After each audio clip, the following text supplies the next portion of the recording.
Gracias realmente al Comité Científico por permitirme venir aquí a exponer el resumen de la primera guía de náusea y vómito durante el embarazo.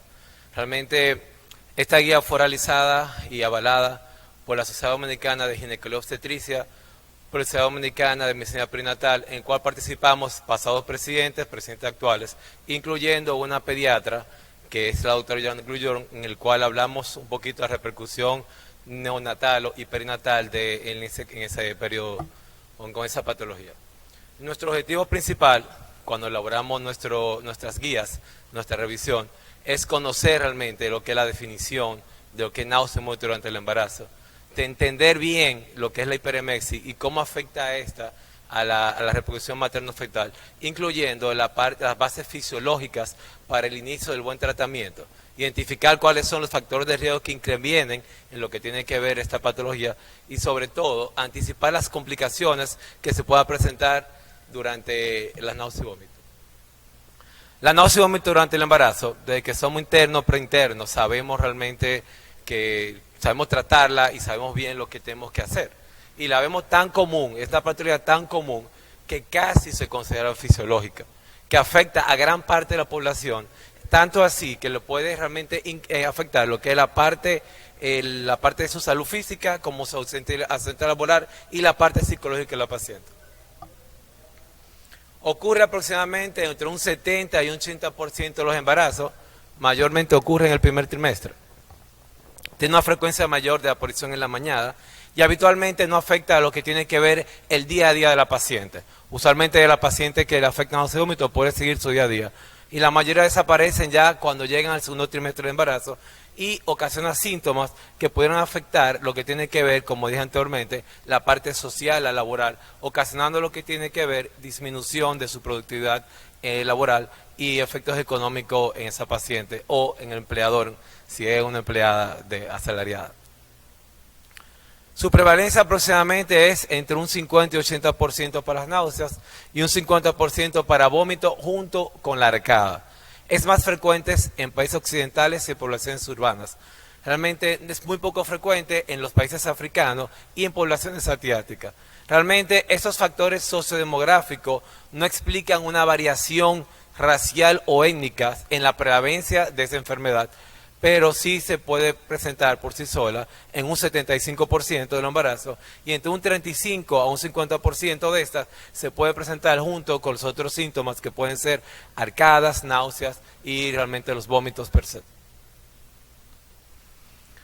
El 36% de las pacientes que presentan náuseas y vómitos pueden tener una discapacidad y síntomas constantes durante todo el embarazo. El 50% de los síntomas se presentan en la mañana, los morning sickness, como le dicen el Colegio Americano de Ginecología y Obstetricia, y solamente el 7% se presenta ya durante la tarde. El costo en Estados Unidos en el 2012 fue aproximadamente de 1.2 billones de dólares en lo que tiene que ver con el gasto que tiene que ver eso. Este gasto representa lo que es el gasto clínico más lo que representa ausentismo laboral, lo que representó el ausentismo laboral en este sentido. Ahora, ¿qué es lo que produce el náusea y vómito? Todos sabemos aquí que el náusea y vómito hasta el día de hoy, hasta el día de ayer, que fue mi última revisión, no existe una causa per se bien definida de lo que está pasando o lo que lo provoca realmente. Sí se ha asociado a niveles altos de la gonadotropina coriónica humana. También existe mayor riesgo en lo que son las personas obesas o las personas con bajo ingresos económicos, personas con embarazo múltiple, con menor nivel educativo, pacientes adolescentes, pacientes jóvenes. También se ha asociado a esos fetos que vienen con algún tipo de anomalía, principalmente a las que son hidrops o las que son trisonomía de 21, trisonomía en sentido general. Es más frecuente en el feto femenino que en el feto masculino. Y es muy común verla en la enfermedad trofoblástica por el mismo aumento de la gonadotropía coriónica humana, que es más elevado de lo que realmente es esperado para la edad gestacional. Y lo interesante de esto es que también se asocia a un menor riesgo de aborto. Las personas que tienen náusea durante el embarazo tienen menos posibilidades de tener una pérdida gestacional temprana. Esto fue un estudio que se realizó, que fue publicado en American Journal of Perinatología en el 2000, hace un tiempo ya, pero tiene muy buena repercusión lo que quiero decir. Los, en las pacientes que tienen hiperemesis gravídica, la genotipificaron lo que es el Helicobacter pylori y el 61.8% de esta sí tienen Helicobacter pylori, comparada con el 27.6% de las embarazadas sin hiperemesis gravídica. Es decir, que hay una asociación entre el Helicobacter pylori y la hiperemesis gravídica. Ahora, hay una manera de yo saber quiénes pueden tener o no hiperemesis gravídica. Hay asociaciones, existen asociaciones per se, como pueden ser la paciente que tiene un índice de masa corporal muy elevado, pacientes que tienen tejido adiposo, mucho tejido adipósico, secundario lo primero, la edad gestacional, la edad materna, perdón, esas pacientes jóvenes tienen más tendencia a tener hiperemesis, gonotropía coroica humana alta y la tiroxina libre, la tiroxina libre aumentada, también tiene más posibilidades de tener lo que tiene que ver náusea y vómito durante la gestación. Todos los que estamos aquí, en algún momento de la vida, en nuestro trabajo personal y profesional, nos adaptamos la circunstancia en que la paciente, cuando se entera que está embarazada, ella comienza a vomitar. Todos los que estamos aquí, ya sea un familiar, una paciente, una amiga, una vecina, no sabe que está embarazada, que supo, ya. Este estudio fue publicado en la revista Gastroenterología Clínica Norte, donde ellos concluyen que una alta evidencia de que hay asociación entre la actitud de la paciente en la parte emocional al embarazo y la náusea y vómito durante el embarazo, incluyendo así que depende de cómo está su estado marital, depende de cómo está su condición psicológica previa al embarazo, pudiera realmente afectar o pudiera desencadenar lo que tiene que ver la náusea y vómito durante el embarazo. Es decir, que existe realmente una asociación en ese sentido. Dentro del náusea y vómito tenemos una entidad muy característica que es la hiperemesis gravídica. La hiperemesis gravídica es el estado de náusea y vómito severo durante el embarazo que puede conllevar a la paciente a deshidratación, trastornos hidroelectrolíticos, pérdida de peso, desequilibrio ácido-base, incluyendo a una desnutrición. Por lo menos no es tan frecuente, su prevalencia es entre 0.3 y un 2.3% de los todos embarazos. Para ir, ¿cómo diferenciamos entre la emesis y la hiperemesis? Que la emesis gravídica tenemos, al igual que hiperemesis, los síntomas, que son náuseas, vómitos, arcadas y cialorrea. Ahora, lo que tiene que ver en el estado general, en la emesis gravídica no hay alteración del estado general de esa paciente embarazada, pero sin embargo, cuando ya tenemos una paciente que tiene una hiperemesis, ya comienza a alterar su estado general.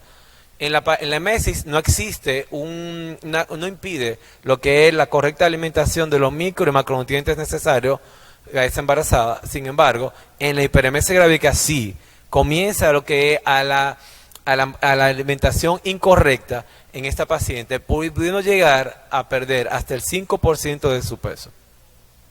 En la paciente con emesis gravídica no tiene ningún tipo de alteración a nivel de equilibrio hidroelectrolítico, sin embargo, en la paciente con hiperemesis sí ya comienza a tener lo que tiene que ver la parte de equilibrio electrolítico. Esto es interesante saber. Al momento de tener una paciente en nuestra consulta, la historia clínica es sumamente esencial para saber si tuvo una historia de hiperemesis anterior. Porque si estuvo una historia de hiperemesis anterior, hay un 15% de posibilidad de tener más riesgo de decir recurrencia en este embarazo. Y si tiene un embarazo posterior, un tercer embarazo, ese realmente posibilidad de aumenta. Por eso es interesante y es muy importante uno sentarse a hablar con nuestro paciente e incluir esa pregunta en nuestra historia clínica obstétrica. Ahora, ya sabemos lo que tenemos que ver con todos los que embarazo y náusea. Ahora, ¿qué podemos hacer con nuestro paciente? Bueno, el tratamiento va a depender de la condición inicial de los síntomas de nuestra paciente. Y también hay que realizar una buena historia clínica, incluyendo hábitos alimenticios, costumbres, estado psicomotor y psicosocial y emocional de nuestra paciente, para poder brindarle el mejor tratamiento posible. En estudios actuales, este estudio se publicó se realizó en la Universidad de Toronto. En esta publicación ellos concluyen algo muy, muy interesante que nos compete a todos, y es que la mayoría de nosotros damos un tratamiento subóptimo. Estamos subestimando el tratamiento en lo que tiene que ver las náuseas y vómitos durante la gestación. Solo la mitad de este salón, el 50% de los que estamos aquí, le pregunta cuál es la severidad de esos síntomas que presenta y la intensidad de la náusea y vómito.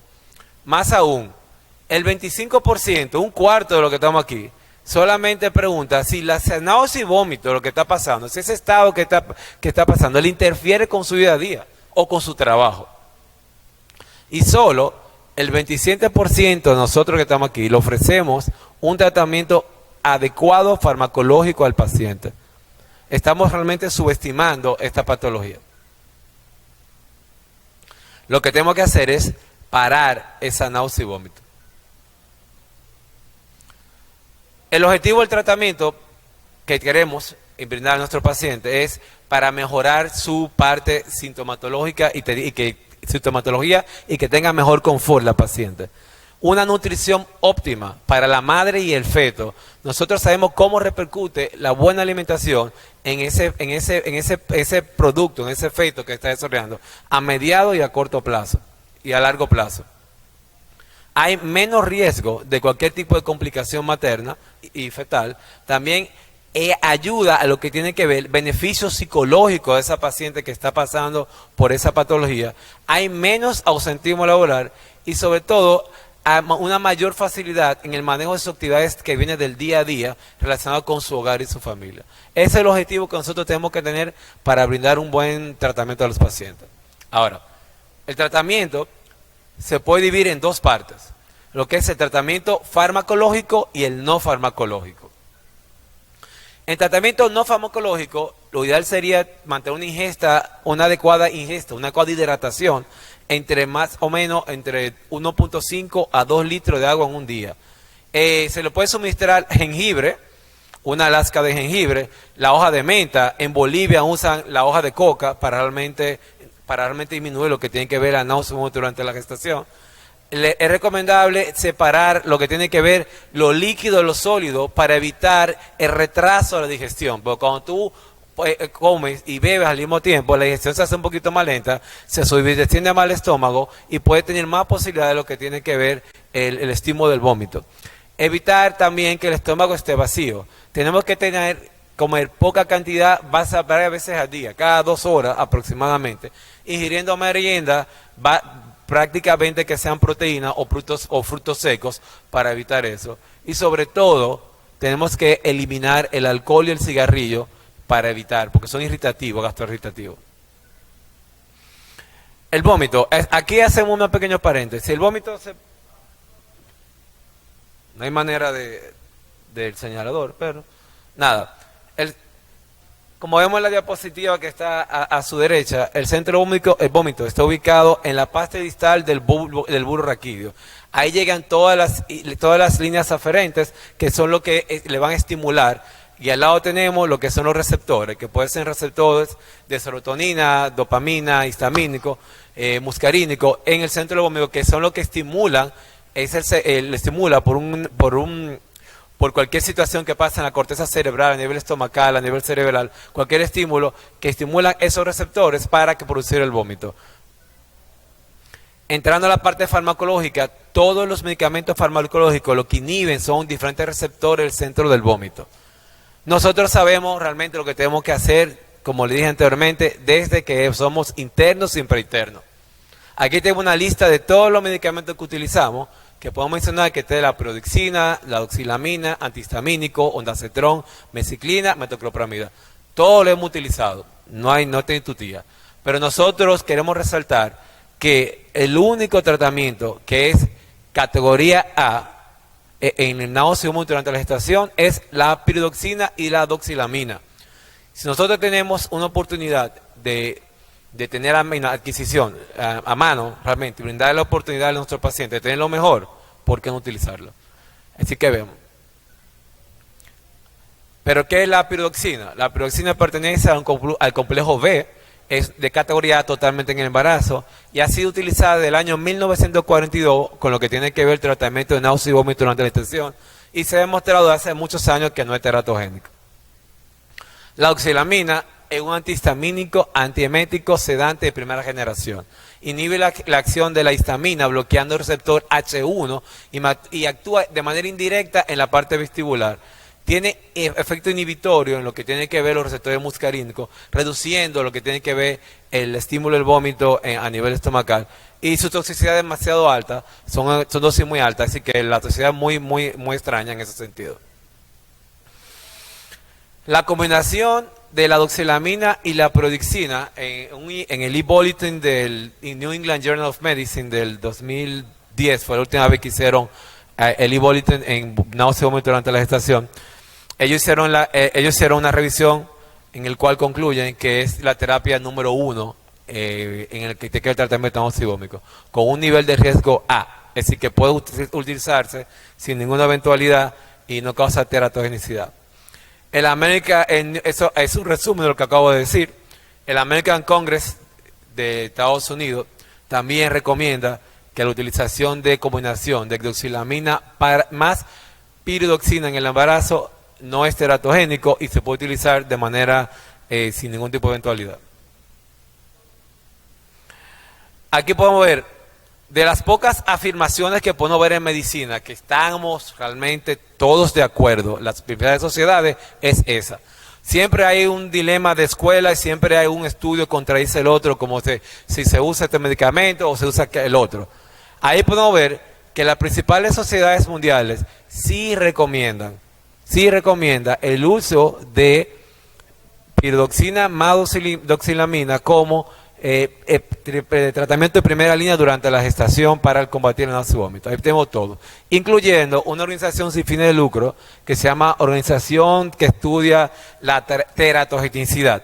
Realmente es una organización muy importante que estudia realmente cómo afectan los medicamentos al bebé o al feto, y estamos de acuerdo en eso. Así que de las pocas cosas que podemos estar de acuerdo en medicina, esta es una de ellas. Categoría A. Ahora, ¿cómo debemos utilizarla? La utilización de la siguiente manera: cuando la paciente tiene algún factor de riesgo y siente el náusea y vómito, tú le puedes poner 2 pastillas al acostarse. Si al siguiente día pasa 24 horas, no tiene el efecto adecuado, tú le puedes suministrar 2 pastillas en la noche y 1 pastilla en la mañana. Valoramos ya al tercer día si hay algún tipo de cambio en los síntomas en ese sentido, y si todavía sigue igual, podemos agregar una cuarta pastilla, que es una tercera dosis. Y el esquema sería 2 pastillas en la noche, 1 pastilla en la mañana y 1 pastilla en la tarde. Con eso le garantizamos que va a reducir un 70% de la náusea y vómito, y si aunado a esto lo podemos realmente oriental con lo que tiene que tratamiento no farmacológico, puede aumentar la posibilidad de que se le disminuya o se le retire todo lo que tiene que ver. Cuando un dique realmente este tipo de combinación, tenemos que tener pendiente en las personas que tienen asma, pacientes con glaucoma, con úlcera péptica, obstrucción periduodenal o algún tipo de obstrucción a nivel del cuello de la vejiga uterina. Todo eso porque tiene acción anticolinérgica por la doxilamina. Su efecto secundario viene siendo básicamente somnolencia, cefalea, dolor muscular. Algunos pacientes pueden dar estreñimiento o totalmente lo contrario, le puede dar diarrea, le puede dar erupción cutánea, y algunos pacientes le puede también dar en la boca y nariz un poquito de resequedad, puede dar un poquito de resequedad en ese sentido. Hablando un poco de las complicaciones de la náusea y vómito durante la gestación, cuando llega al nivel ya extremo, en la parte materna pudieron ver que falsedad de Wernicke, necrosis a nivel del tubular aguda y ablución esplénica. A nivel fetal podemos encontrar parto prematuro, bajo peso nacer y pequeño por edad gestacional. Apreciado colega, yo realmente nosotros como la Sociedad Dominicana de Medicina Perinatal, junto con la Sociedad Dominicana de Ginecología y Obstetricia, lo que queremos es que no subestimen jamás, nunca, a una paciente que tenga náusea y vómito durante la gestación. Por más común que sea, no podemos subestimar, porque eso le afecta a lo que tiene que ver su entorno, como anteriormente. Nada, para ir concluyendo, podemos decir que la náusea y vómito durante la gestación afecta a lo que tiene que ver el entorno familiar, laboral, su vida productiva de ese paciente.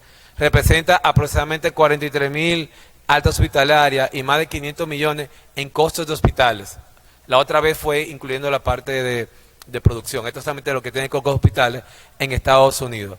Se refiere que hasta un 10% de la embarazada con sus signos se puede extender durante todo el parto.